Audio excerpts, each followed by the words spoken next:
jewe rero umuntu yitwa Neva mubona hako ntsindwa ndapfa ndazi yuko urugamba rw'ubutunzi n'urugamba rw'amahera murashaka muzana ayo mufise yose nanje nzozana ubwenge bwanje bwose n'ubuhinga bwanje bwose hako je ntsindwa ku kibazo cy'ubutunzi nzofuma mfa kandi napfa ntimuze mundirire kuko nije nzobana ari yahuye nemeye ku Rwanda. Kaze barundi namwe barundi kaze ndabahaye kaze mu makuru n'ibiganiro tubashikiriza kumonesha kuri yanyu mukunda cane ya Isange TV. Ndabahaye mwaramutse abana, ndabahaye mwiriwe bivanye naho muherereye, niteka n'umunezero ntangere by'ugusubira kubana namwe mubanywanyi mukurikira amakuru n'ibiganiro tubashikiriza kumonesha kuri yanyu mukunda cane ya Isange TV. Amakuru rero tugira tubashikirize muri aka kanya haraza gushimikira ku ngingo nkuru zikurikira.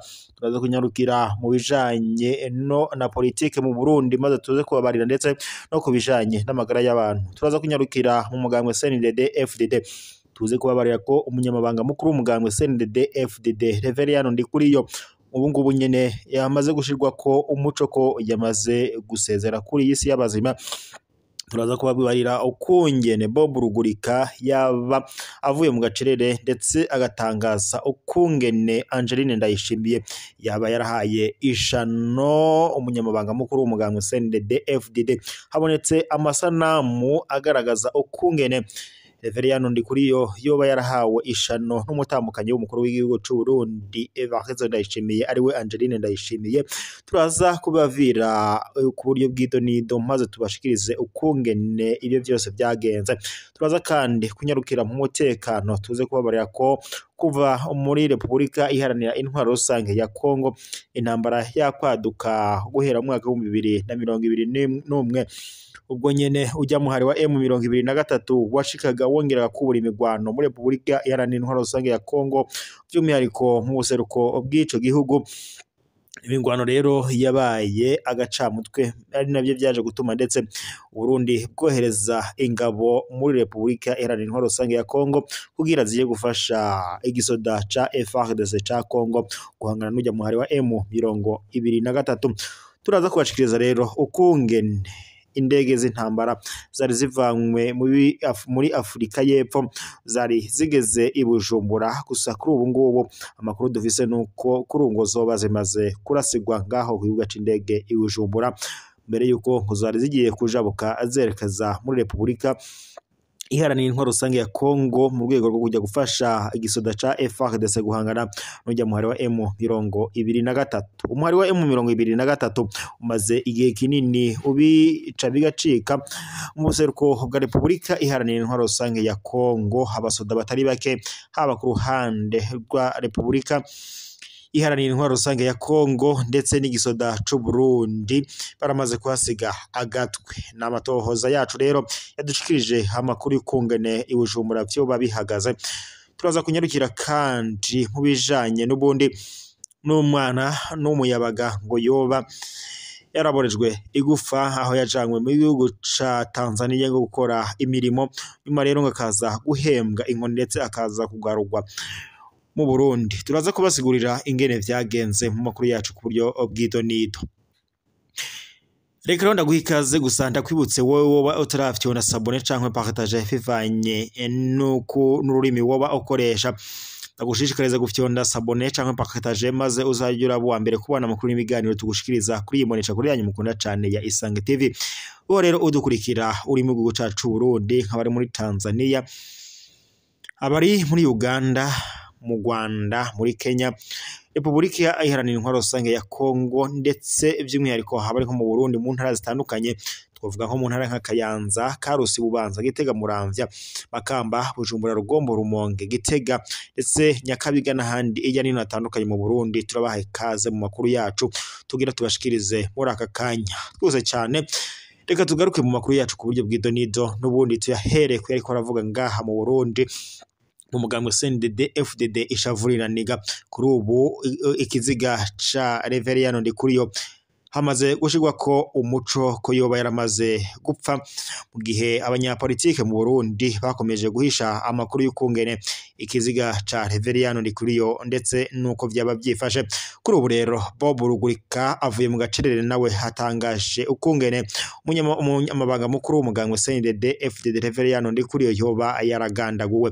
Amatohoza rero yakozwe n'amasoko yacu ngaha mu Burundi yegereye Bob Rugurika atubarira ko nyene yoba yarabonye amasanamu agaragaza ukungene umunyamukanye w'umukuru w'igihugu cy'u Burundi Angeline Ndayishimiye yoba barahaye ishano uyu munyamabanga mukuru w'umugambwe CNDD-FDD Reveriyano Ndikuriyo. Ese vyavuye kuki? Byavanywe kuki? Ese uyu mutambukanye w'umukuru w'igihugu cy'u Burundi Angeline Ndayishimiye yoba yarahaye ishano uyu munyamabanga mukuru w'umugambwe CNDD-FDD Reveriyano Ndikuriyo kuyihemvano? Ese vyatewe niki? No kuvuga ngo kuva nyene murabizi ko injyane zari zose hagati ya Evariste Ndayishimiye ndetse n'umunyamabanga mukuru w'umugambwe CNDD-FDD. Hari amasoko yacu yatohoje amakuru ngaha mu Burundi atubarira ko rero ngo byoba byose byaravanye no kuba nyene Reveriyano Ndikuriyo ndetse na Evariste Ndayishimiye batumvikana. Reveriyano Ndikuriyo yoba ngo yarumvikanaga gake cyangwa se yari harimo icuka kibi hagati ya Reveriyano Ndikuriyo ndetse na Evariste Ndayishimiye. Bikavuga ko rero Evariste Ndayishimiye yoba yarafise ishavu ko Reveriyano Ndikuriyo ngo yozohava amusubirira. Ibyo rero ngo byaje gutuma umunyamabanga mukuru w'umugambwe CNDD-FDD ahabwa ishano ndetse ngo bikavuga ko rero ngo yoba yarariherewe mu kayeri yoba yarahawe n'ujya mutamukanye w'umukuru w'igihugu Evariste Ndayishimiye nyene ari we Angeline Ndayishimiye. Bob Rugurika rero arabisiguye mu kiyago yagiranye n'amasoko yacu ngaha mu Burundi. Tubandanyirize amakuru yacu rero ko yariko aravuga ntubone ngaha mu karere k'ibiyaga binini, tunyarukiye iyo hakurya muri Repubulika Iharanira Intwaro Rusange ya Kongo mu gihe urugamba rurimbanije hagati y'igisada ca Repubulika Iharanira Intwaro Rusange ya Kongo ndetse nabo bafatikanyije guhangana n'umuhari wa M23. Kuri ubu rero amakuru dushikiriye ama masoko yacu duhaye ngaho muri Repubulika Iharanira Intwaro Rusange ya Kongo atubariye ko kuri ubu ngo indege z'intambara zari zivanywe muri Afrika y'Epfo zashitse mu Burundi zagira zijabuke muri Repubulika Iharanira Intwaro Rusange ya Kongo zoba zose zirasiwe ku kibuga c'indege iWujumbura. Amasoko yacu mu Burundi adushikirije ayo makuru mu kanya gaheze atubarira ko rero indege zose zimazwe kuraswa kandi ngo zoba ziraswe n'umuntu utaramenyekana ngaha mu Burundi. Repubulika Iharanira Intwaro Rusange ya Kongo n'u Burundi vyari birafisanye umubano udasanzwe, aho ndetse abasoda b'u Burundi bama bajanywe muri Repubulika Iharanira Intwaro Rusange ya Kongo gufatikanya n'igisoda ca Kongo guhangana n'umugwi wa M23. Abanyagihugu b'u Burundi bariko baridoga ko abana b'u Burundi bashize bashirira muri Repubulika Iharanira Intwaro Rusange, bakadonda agatoki perezida w'u Burundi Evariste Ndayishimiye ndetse bakanadonda agatoki Prime Niyongabo ko ngo yoba adatanga umuco ku basoda b'u Burundi bakomeje kugwa muri Repubulika Iharanira Intwaro Rusange ya Kongo. Amasoko yacu mu Burundi yadushikirije ko abarundi ibidoga ku kigero ntangere, bakavuga ko ngo Prime Niyongabo yoba afata abasoda b'u Burundi akabafungira mu mafirigo nko gutangaza ko boba bose baragandaguwe ngo abarundi n'abarundi kazi bamenye umuco ku bana b'igihugu bariko baragandagurirwa muri Repubulika Iharanira Intwaro Rusange ya Kongo. Abarundi kandi bakomeza abidoga bavuga ko nta mpamvu ndetse bakatazi impamvu u Burundi bwo babubikora mu gihe Afrika y'Epfo, Tanzania, Malawi ndetse n'ibindi bihugu byose byohereje abasoda muri Repubulika Iharanira Intwaro Rusange ya Kongo bitangaza abasoda baba bapfuye ndetse n'abakomeretse. Bakomeza kandi badonda urutoke Evariste Ndayishimiye ndetse na Prime Niyongabo ngo kuba nyene batagenda ngo bafate abasoda baba bafashwe n'umujya muhari wa M23 ngo bajya mu biganiro babasabe abo basoda bafashwe ngo babasubirane mu gihe Tanzania, Afrika y'Epfo ndetse na Malawi ngo bo bagenda bagasaba abasoda ujya muhari wa M23 baba bafashwe matekwa. Ubu rero n'agahinda gakomeye n'ishavu ntangere ku barundi ko kuba abana b'igihugu bakomeje kugandagurirwa muri Repubulika iharanira intwaro rusange ya Kongo. Gusa nubwo bimeze bityo ntago bikwiye ko nta nubwo nyene bikwiye ko hari amasoko yacu yaduhaye amakuru ko ejo ku mugoroba haheze abasoda bashika 500 b'u Burundi boherejwe muri Repubulika iharanira intwaro rusange ya Kongo, boherejwe na perezida w'u Burundi Evariste Ndayishimiye ngo bajye guhangana n'ujya muhari wa M23. Perezida w'u Burundi Evariste Ndayishimiye ndetse na perezida wa Kongo Antoine Félix Tshisekedi Tshilombo baravuga ko bo bafitanye amabanga adasanzwe kubijanye n'urugamba ruriko rurabera mu buseruko bwa Repubulika iharanira intwaro rusange ya Kongo. Gusa nubwo bimeze bityo abana b'igihugu b'u Burundi bakomeje kuhasiga agatwe, ndetse kuri ubu ngubu hari n'ibindi biziga kuvyo bimaze gushika mu Burundi bivanywe muri Repubulika iharanira intwaro rusange ya Kongo. Gusa u Burundi ntabwo buri gushira umuco kuri abo bana b'igihugu bariko baragandagurirwa muri Repubulika iharanira intwaro rusange ya Kongo. Reka mbashimire mwese mwari mukurikiye amakuru n'ibiganiro tubashikiriza ku mbonesha kuri yanyu mukunda cyane ya Isange TV, n'amakuru mushikirizwa n'imbonesha kure ibageza ko amakuru mu Kirundi, aho tubashikiriza amakuru abariko aravuga mu mutekano, politike, agateka kaze na muntu, amakuru avugwa mu makungu, amakuru ajanye n'amagara y'abantu, amakuru ajanye n'indero ndetse n'andi yose abatandukanye muba muri ko murashikirizwa n'imbonesha kuri yanyu mukunda cyane ya Isange TV. Reka rero mbashimire mwese mwari mukurikiye amakuru n'ibiganiro tubashikiriza, mwibuke gufyonda sabone canke partage kugira munaze muraba ba mbere kubona amakuru n'ibiganiro tubashikiriza kuri imbonesha kure yanyu mukunda cyane ya Isange TV. Amakuru yacu rero reka tuyasozerere ngaha, gusa turakomeza tubakotorokaniriza amakuru ku buryo bw'idonido. Mukanya mwari muribuka ko twababariraga kubijanye n'urugamba rwariko rurahuza igisoda c'u Rwanda ndetse n'ic'u Burundi ku mipaka y'u Rwanda, umupaka wari wapanuwe. Ibi rero bikaba byari bivangwe no kuba umukuru w'igihugu cy'u Burundi Evariste Ndayishimiye afise ubwoba ntangire kuko nyuma y'intambara izova muri Repubulika iharanira intwaro rusange ya Kongo ngo yazohava ibi intambara y'akarere, ndetse Evariste Ndayishimiye yanatangaje ko ngo nyuma ya Repubulika iharanira intwaro rusange ya Kongo iyi ntambara ngo izohava ishika no mu Burundi. Bityo rero Evariste Ndayishimiye akaba yatanguje gushyiraho operasiyo zitangaje ngo zo kurinda umutekano w'igihugu n'abarundi. Ibyo rero ngo byaje gutuma ashira abasoda benshi cyane ku mipaka ihuza u Rwanda na Repubulika ndetse na Repubulika y'u Burundi. Ibi rero kandi biragaruka ku kungene Evariste Ndayishimiye yafunze imipaka ihuza u Rwanda ndetse n'u Burundi. Ibi rero ngo yabikoze mu rwego rwo gukingira umutekano w'u Burundi ndetse n'abarundi.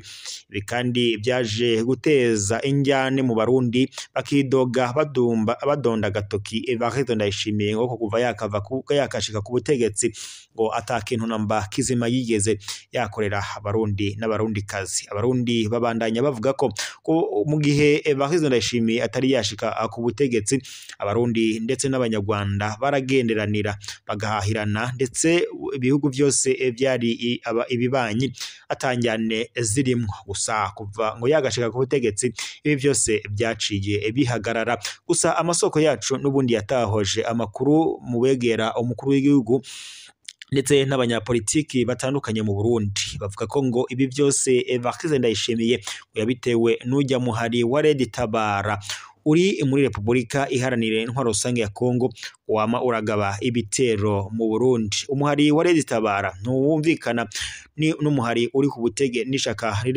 ntago nyene yumvikana n'umugambwe uri ku butegetsi. Bakavuga ko rero ngo bimwe uburenganzira mu gihugu cabo c'amavuko c'u Burundi. Gusa Evariste Ndayishimiye akomeza ayagiriza igihugu c'u Rwanda kiyobowe na perezida w'u Rwanda Paul Kagame, akavuga ko ngo Red Tabara cyangwa se ngo leta y'u Rwanda yaba ifadikanya cyangwa se yaba itera inkunga ujya mugwi wa Red Tabara uhungabanya umutekano mu Burundi.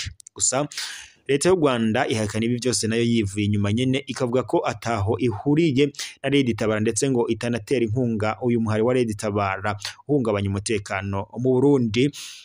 Nuko rero byifashe turaza kubakorera amatohoza tubuze kubamenyera ukungene bihagaze ku mupaka w'u Rwanda n'u Burundi mu kibira turaza kunyarukira aho tubaza amasoko yacu ariyo atubarire uko ibintu vyoba vyifashe. Reka rero ndabashimire, turaza kongera mu makuru aza kuba asubira ku mugoroba, turaza kubaza amatohoza ku masoko yacu aherereye mu bice bitandukanye mu Burundi ndetse no hakurya y'imbibi z'u Burundi nko muri Repubulika Iharanira Intwaro Rusange ya Kongo ndetse no mu Rwanda. Turaza kunyarukirayo tumenye amakuru y'ukungene ibintu bihagaze umutekano. Reka rero mbashimire mwe mwese mwari mudukurikiye mu makuru n'ibiganiro tubashikiriza kuri iyi mbonesha kure yanyu mukunda cane ya Isange TV.